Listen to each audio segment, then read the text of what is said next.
আওয়ামী লীগ নেতাকর্মীদের প্রশিক্ষণ দেওয়ার ঘটনায় মোট ২৬ জনকে গ্রেপ্তার করেছে পুলিশ।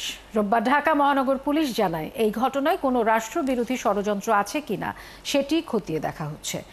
বসুন্ধরার একটি কনভেনশন হলে ওই প্রশিক্ষণের ঘটনা নিয়ে বেশ আলোচনা চলছে দেশ জুড়ে। আরও জানাচ্ছেন সাজিদ সরকার। আপনারা জানেন, আজকে গত ৮ জুলাই নিষিদ্ধ আওয়ামী লীগ ও এর অঙ্গ সংগঠনের নেতাকর্মীরা ঢাকার বসুন্ধরার কেবি কনভেনশন হলে গোপন বৈঠক করেছে বলে অভিযোগ উঠেছে। এতে এক সেনা কর্মকর্তার জড়িত থাকার খবরে দেশজুড়ে নানা আলোচনার তৈরি করেছে। পুলিশ জানায়, কেবির ঘটনায় ভাটারা থানায় সন্ত্রাস বিরোধী আইনে মামলা রুজু হয়েছে। এখন পর্যন্ত আওয়ামী লীগ এর অঙ্গ সংগঠনের ২৬ জন নেতাকর্মীকে গ্রেফতার করা হয়েছে। বাকিদের গ্রেফতারে অভিযান চলছে বলেও জানায় ডিএমপি।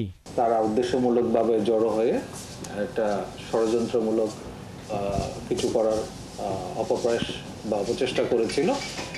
সেটার ভিত্তিতে আমরা তদন্তটা অব্যাহত রেখেছি এবং কারা কি উদ্দেশ্যে এখানে এসেছিল আর কারা কারা জড়িত ছিল সে বিষয়টা আমরা তদন্ত করছি। বলেন, সারা দেশ থেকে নাশকতার পরিকল্পনার অভিযোগে গত ২৪ ঘন্টায় কার্যক্রম নিষিদ্ধ এ দলটির আরও ২৪ নেতাকর্মীকে গ্রেফতার করা হয়। দেশের বিভিন্ন জেলায় প্রত্যন্ত অঞ্চলে আরও ৪ জন এই মামলায় গ্রেফতার আছে এবং বাকি যারা আছে এই ঘটনার সাথে যারা জড়িত তাদেরকেও গ্রেফতারে আমাদের অভিযান অব্যাহত আছে। এদিকে এয়ার টিকিট প্রতিষ্ঠান ফ্লাইট এক্সপার্টের বন্ধ হওয়া এবং গ্রাহকের টাকা নিয়ে পালিয়ে যাওয়ার অভিযোগে ৩ জনকে গ্রেফতার করেছে পুলিশ এবং প্রতিষ্ঠানের মোটা অঙ্কের অর্থ আত্মসাৎ করে। সাজিদ সরকার, ৭১, ঢাকা।